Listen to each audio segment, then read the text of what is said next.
Episode. Hello friends, welcome back. It's time for another episode of BigDenoPlays Kinfire Chronicles Night's Fall. We're on to episode 6, chapter 4. That sounds right. And it's a cool little game. Really enjoying it. There's no massive amount of setup. The way that the production values in this game are probably the best of any game I think I've played in recent memory. You know, Frosthaven was a wonderful experience and there was a lot of cool stuff in there. This feels very reminiscent of that. Maybe Frosthaven has the edge ever so slightly. Actually, I've played a lot of good games recently, so Frostpunk was good. Uprising, Curse of the Last Emperor was good. Yeah, lots of good games. This is one of those good games. So we're over onto Chapter 4, Quest 4, which is called The Ring of Fire. We've been sent out of Vinna to find where Hierophant Selene has disappeared to. And let's commence, shall we? The lighthouse should have been lit by now. You find Mayadar at the construction site. She seems panicked, her hands trembling and worrying at the charm around her neck. The workers who have finished building the structure stand around, clearly concerned.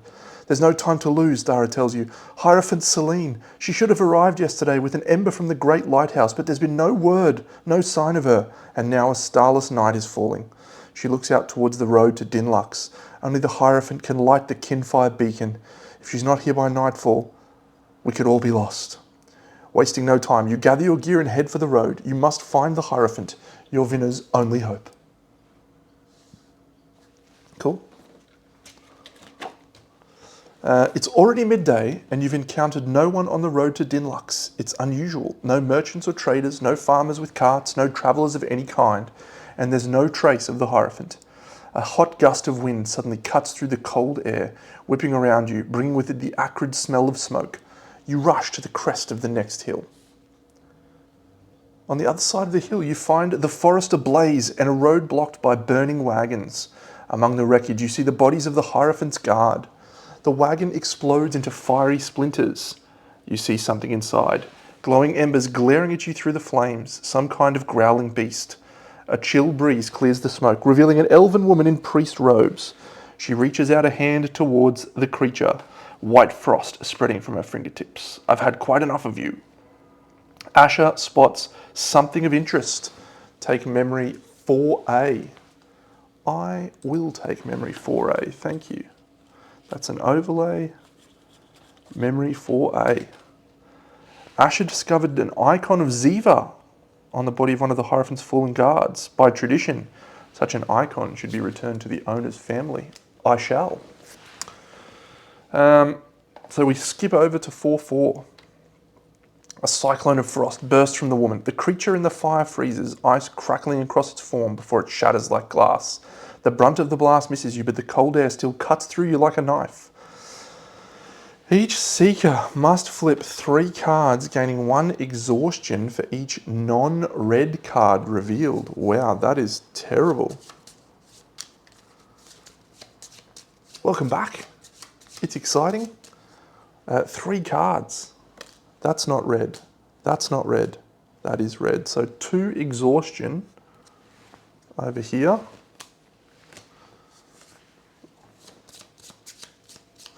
Suboptimal. Not red. Not red. Not red. 3 exhaustion. Poor Asha. Why are you like this, Deno? Surely our red guy will get all of the reds. All of the reds, I say. 1, yes. 2, yes. 3, yes. No exhaustion for the big fella. We go to 4-5. A woman holds up a hand as you approach. A moment, she says. You get the feeling it's not a request. She removes her elven mask and takes a deep breath. You stand in awkward silence, watching plumes of smoke curl into the sky until finally the woman speaks. I assume you're here to rescue me? She lifts an eyebrow. You're late. You all speak over each other, rushing to apologise. The Hierophant raises a hand once more to silence you. There'll be more fire spirits at any moment. We must find the summoning circle and disrupt it. If I am forced to continue using up my strength, I'll be of no use to Vinna when we reach them. Go to 4-6. The circle will be at the heart of the fire, and no doubt it's guarded. I need to conserve my power in order to close it, but if necessary, I can clear the path. Ahead of you, the way is blocked by flaming debris. To your left, the forest thins, allowing easy passage along the edges of the blaze. To the right is a ravine. No, let's go the easier route through the forest, maybe. Yes, we'll do that. I don't like the other way.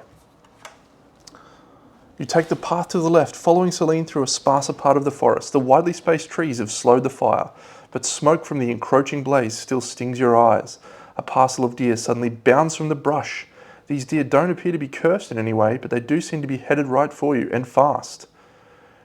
Oh, we suffered damage for each non-green revealed. Yep, we'll do that. Alright, so here we've got some greens up our sleeve. That's a red. That's a green. That's a red. So 2 damage for Valora. Boo. Come on, greens. Green. How many was it? 3. 2 damage for Asha and Khor. Come on, greens. Blue and green. He suffers 1.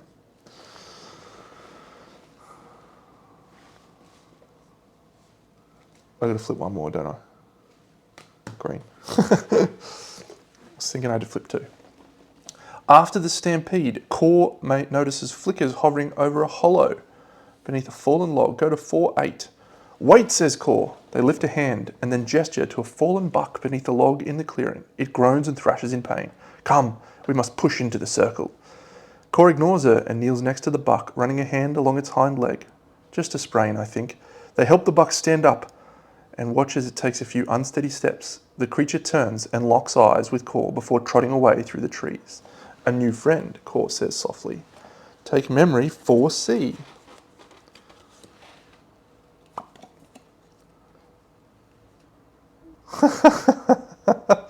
Khor helped a fallen buck escape a fire that had been set to entrap Hyphen and Celine. They periodically speak of their dear friend and how they like being fawned over, among other servine puns. Well done. We go to 413. As you near the summoning circle, the fire grows hotter. Burning brush falls from the trees, blocking your path. You pause, choking and unable to see the way forward. If you do not have memory 4B, we do not have memory 4B, we will choose... No, we don't want Celine to do it. So, all right, Valora, we will choose... we'll choose blue. 1 red, 1 green, 1 blue, 1 green, 1 red, 1 blue.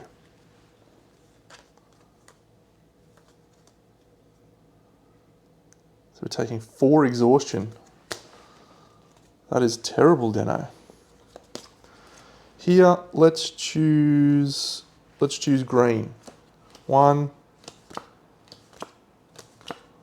2, 3 exhaustion. Dear oh dear. And over here, we'll choose red. 1, 2. Oh, that's a terrible turn of events. Terrible. All right. We go to 4:15. Beyond the trees ahead, you see the circle, a ring of earth glowing red with jagged geometric shapes. Inside its boundary are more fire spirits, each taking animal form. The incantation will take time. Open the atlas to map 5. Cool. And we do not have memory 4B, so we can take 2 fate. And I learned that you can actually have an excess of fate. So we actually do have some excess fate right now, which is good. You deal 3, gain 2 and go to 4:16. You deal 3 damage to the Flame Ape, Flame Lizard and Flame Hound at the start of the battle. Nice. All right, let's set that up. You may notice a few changes. That is due to the fact that we made some mistakes in this playthrough, and we did it already, and then I got it wrong with some of the rules. So we're just going to replay the playthrough and see what happens. So all of these people have suffered 3 damage because of the playthrough that we did. This guy, and the thing that I got wrong, this guy can't be damaged until the other three are defeated. So Khor is going to be deployed here. These three fire spirits are all keen to attack him. So we shall see what happens. So yes, I had to reset, but I think we're all good for this point, and that's why I'm wearing different clothes. 1, 2, 3, 4, 5, 6, 7.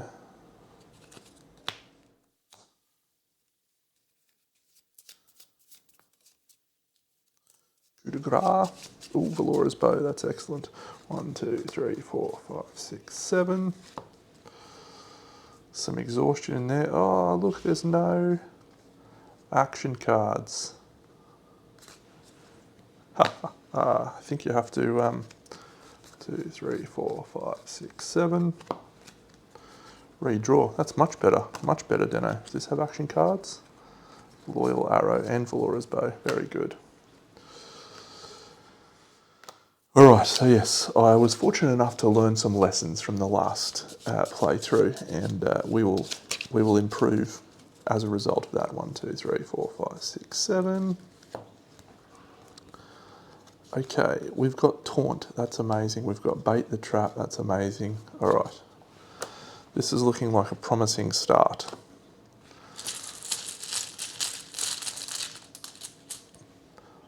The first to act is number 9. Number 9 is the Flame Hound, and the Flame Hound's target right now, this one, is Asha. Asha's up here, so he's going to move 1 space and can't attack. Then he's going to refocus on the least health, which once again remains Asha. So, good win. Valora. Okay, so Valora needs to move to an empty space to gain the benefit of her armor. So there's nothing she can do there. But let's shoot that Flame Hound, I think. And we have her Loyal Arrow, which allows us to discard her exhaustion, and we get to return it to hand. And we have that as well. So we're going to do that. We're going to shoot the Loyal Arrow at the Flame Hound. So that's going to come back into hand because we're going to discard this exhaustion. And that is going to be worth 3, 4 because we have the bow. So you're going to go down to 7. And we will actually move to this space after doing that. Now, the only question is, do we want to boost from anyone else? Let's use Flank to give a Seeker an extra movement, and she'll go to here, and then we'll give her armor. That does refocus the Flame Hound onto Valora. Our choice. Our choice. Maybe we go Asha now down into this hex.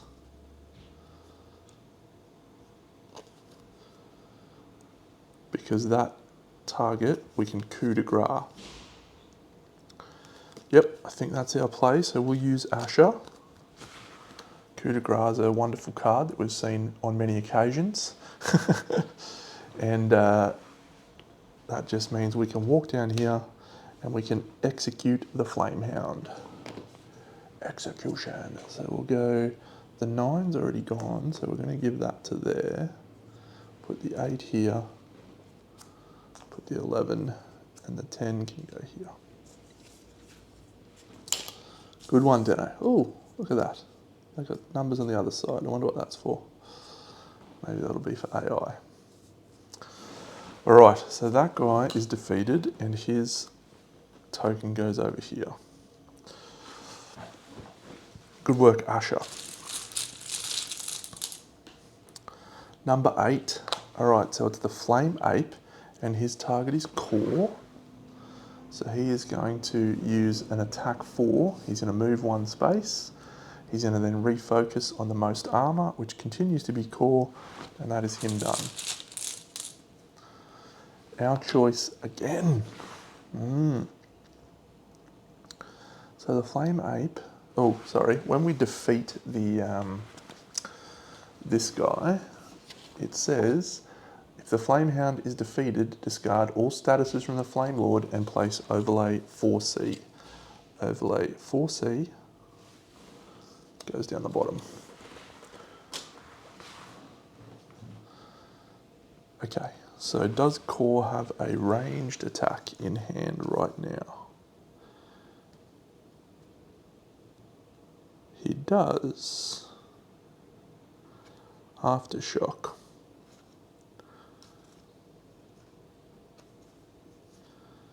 So if your target is in an adjacent space, move it to your space.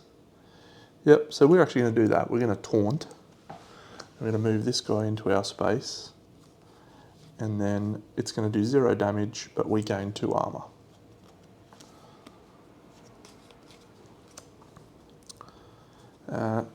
The actual attack damage can't be boosted, but is there something else we can boost on there? I don't think we've got any reds. Nope, so that's it.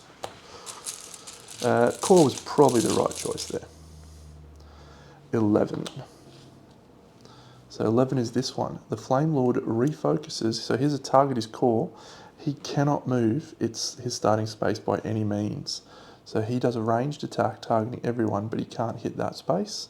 So he refocuses on the most health. It remains Khor. He stays right where he is. Can you tell I played this one before? Khor. Okay. So he's got a crush attack. Yep. Which is 4 additional damage if you discard an armor. So that's going to be 5 damage. That guy is already focused on us. So we will do 5 damage to the Flame Ape to take him down to 8.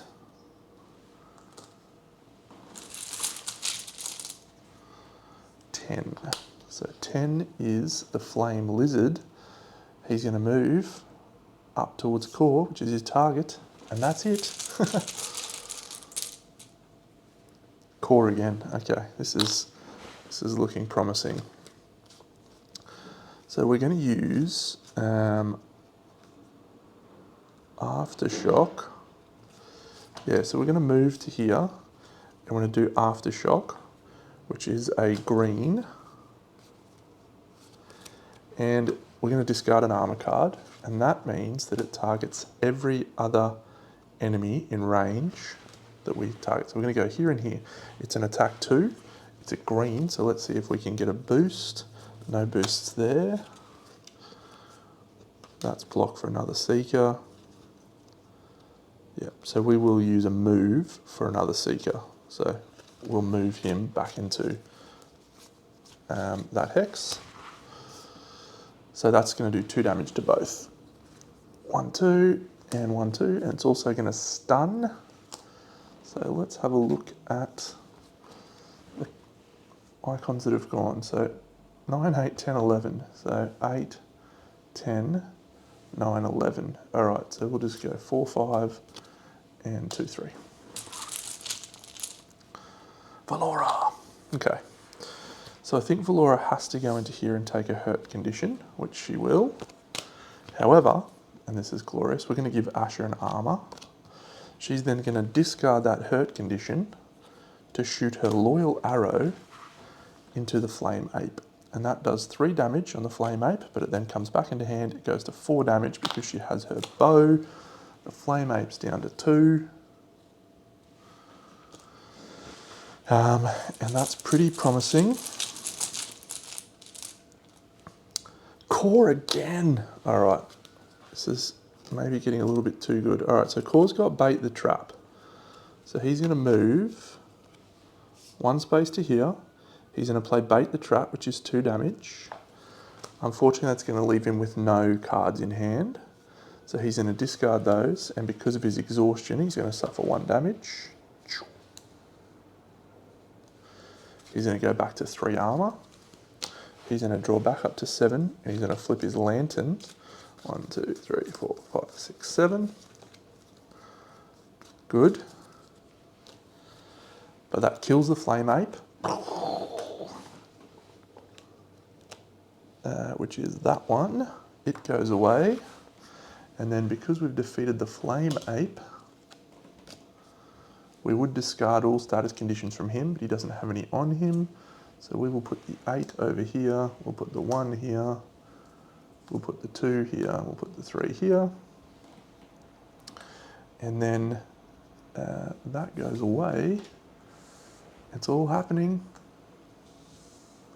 And again, because we defeated him, we have to add overlay 4A. Overlay 4A. All of the Flame Lord's attacks now deal +2 damage. That one is less than ideal.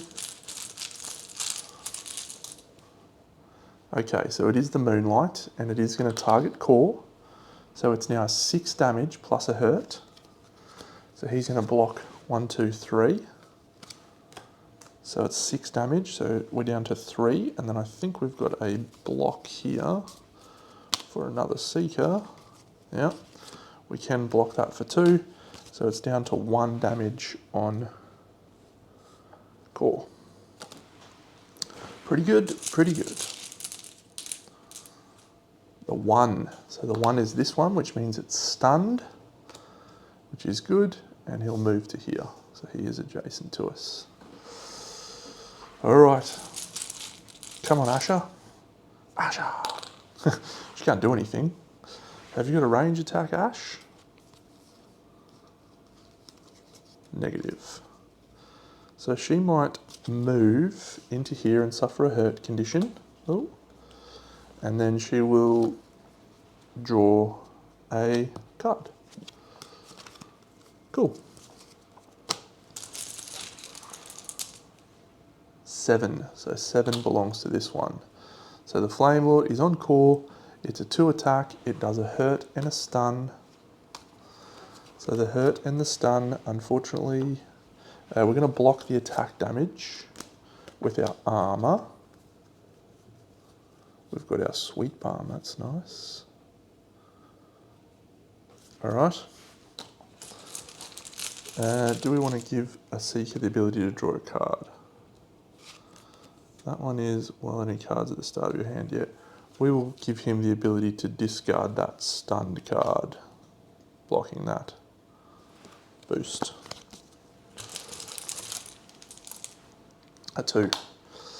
Same attack. It's on Khor again. It's problematic now. Stun hurt, armor blocks the attack damage. Valora!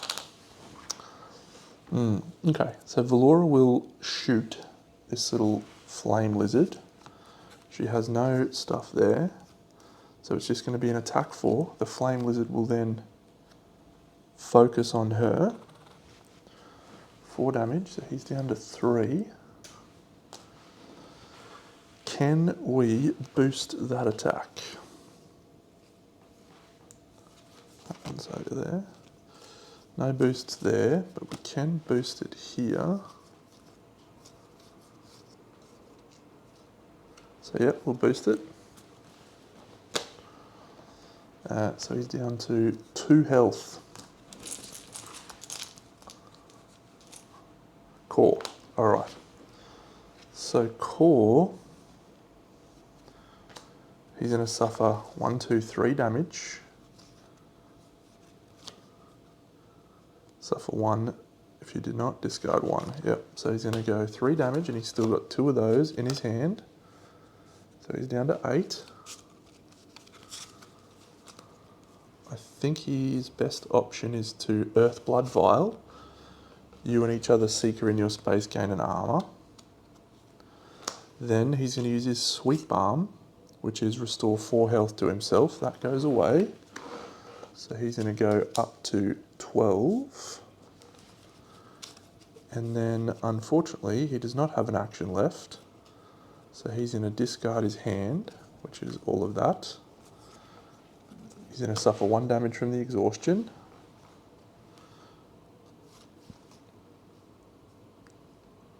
Ooh, actually, we don't suffer a hurt. Those just all go to our pile.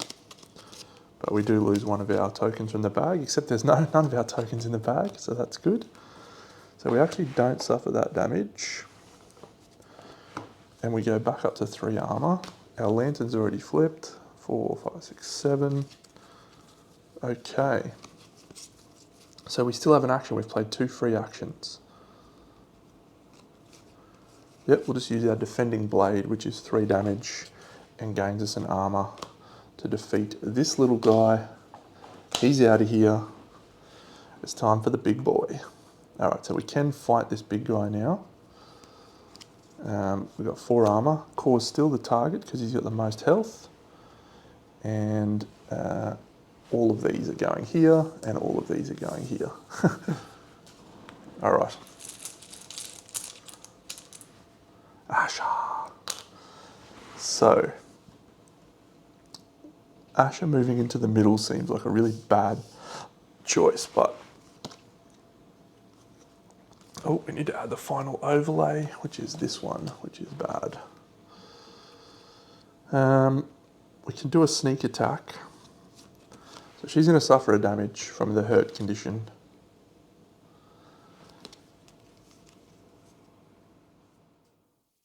None of her attacks are ranged attacks, but we could stun the Flame Lord on up to 3 of your target's active abilities.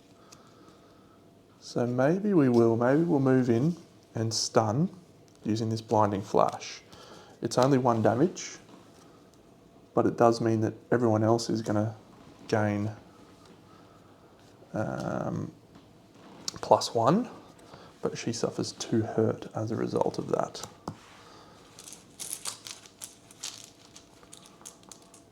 Number 4. So that doesn't trigger because of the stun, and the actual, oh, those are there. The actual person that he's focused on is still Khor. So he's going to move to there. So that's good for everyone. Okay, so she'll move out of there. She's going to suffer 2 damage. And then discard one of these hurt. She's down to 5.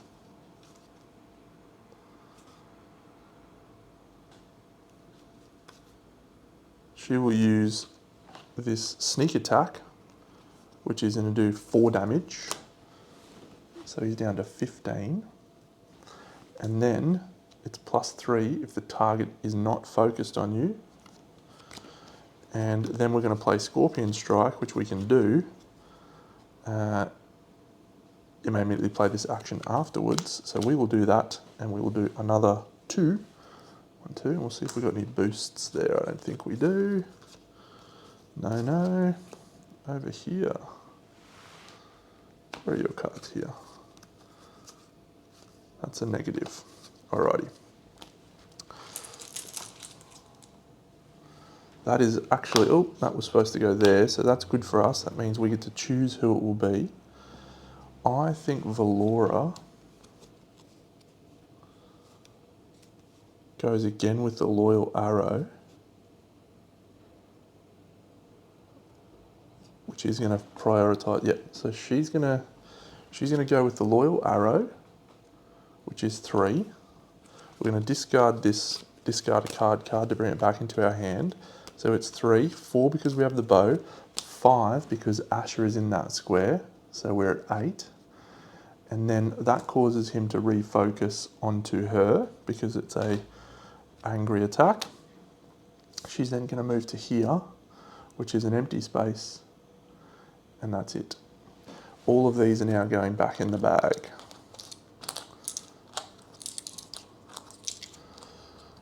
Come on, Deno.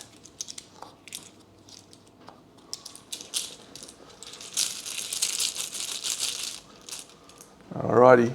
Hiya! Number 3. Okay, that's a stunned attack. Excellent.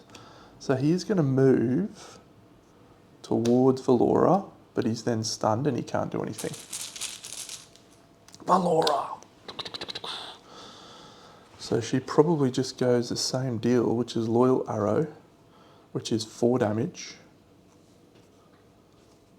Yep, and we'll discard that. So he's down to 4. If Valora gets to go again, it's game over. Probably if anyone gets to go again. Khor! So I think Khor's got an attack, doesn't he? Shard Whip. I'll just bring that up on screen. Shard Whip. +2 for every armor you discard. I've got 4 of them. I can make that a 10 attack. But we don't need 10. We just need enough. And we've made it. Huzzah! Now, unfortunately, here's something you are going to miss, right? Because I did this already and I thought I won. And then I realized at the end, as I was looking through some of the cards after the mission, that I hadn't played it properly.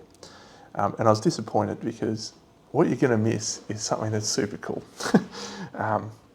Which was my initial reaction to this thing. And maybe I'll put it at the end of this episode just so you can see my initial reaction because it's awesome. We go to 419. You stamp out the last of the sputtering flames left by the fire spirits. Celine approaches the circle and lifts her arms. There is the feeling of air being sucked out of this place as if the earth itself is inhaling. The forest around you smoulders but is no longer burning. The circle is closed, she says. Well done. I didn't expect much from the looks of you. Perhaps I was mistaken. It was an honour to be of service, Hierophant, says Valora, removing her hat. Take memory 4E. Here it is. Ah.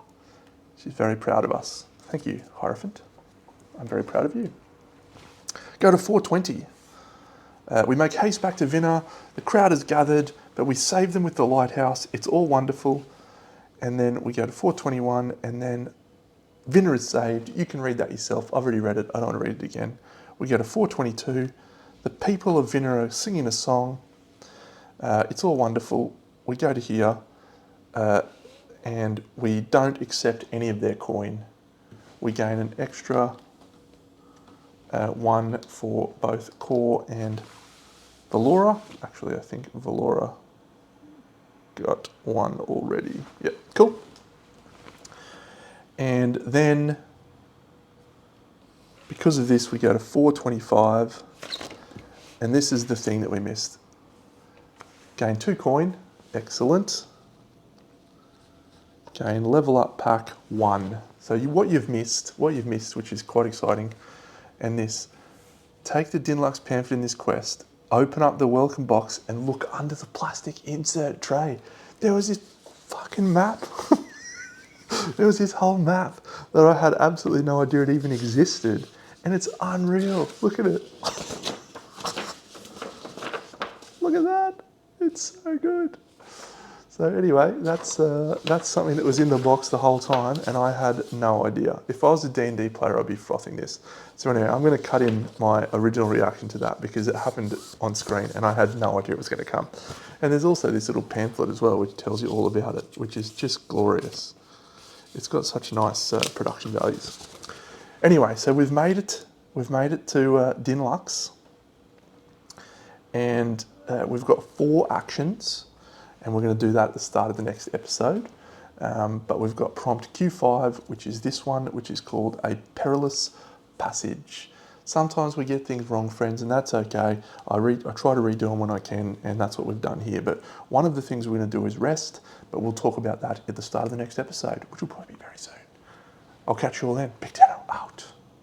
This is what this guide pamphlet looks like. I opened up the pack before. This is awesome. It's so good. Like this, if I was playing a D&D campaign and my Dungeon Master gave me this, I would lose my shit. It is just awesome. Put the cards down, Deno. Look at it.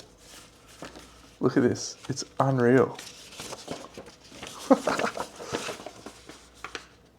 That's just stunning. I love it. Okay. We open up Dinlux Pack 1, found in the loot box. Open up the welcome box. Oh my god, there is something under the welcome box. You cheeky fucks. The great city of Dinlux. Oh, we have 4 city actions and we take prompt Q5. That's our next mission, a perilous passage. And what is this? Let's open this up over here.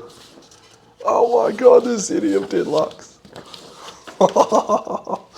That is awesome. Zoom in, baby. It's huge, the Great Lighthouse. We've only got 4 city actions though. What the heck? The Dinlux City Council. This is unreal. Oh. Oh man, I've got to get to this. All right, I'm going to do my 4 actions probably at the start of the next episode because I need to clean all this up and get everything ready. But That is incredible. I was not expecting that to be hidden under the thing. I was like, where is the map for this city? I was looking through the book before and I have no idea, but there you go. There is the map. Brilliant, brilliant production, brilliant game. We've got 4 city actions and we've also got a level up pack. So I don't know where the level up packs are. What do they look like? Oh, I think it might be these. That looks like it. Let's open up the level up pack.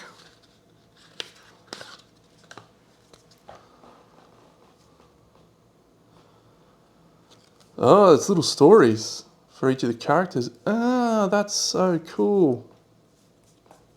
Everyone's got a little story. Oh, that's just stunning. All right, friends. We'll be back for another episode of BigDenoPlays Kinfire Chronicles. I can't wait. I look forward to catching you in then. We'll do 4 town actions and we'll start quest number 5. I'll see you in the next episode. BigDeno out.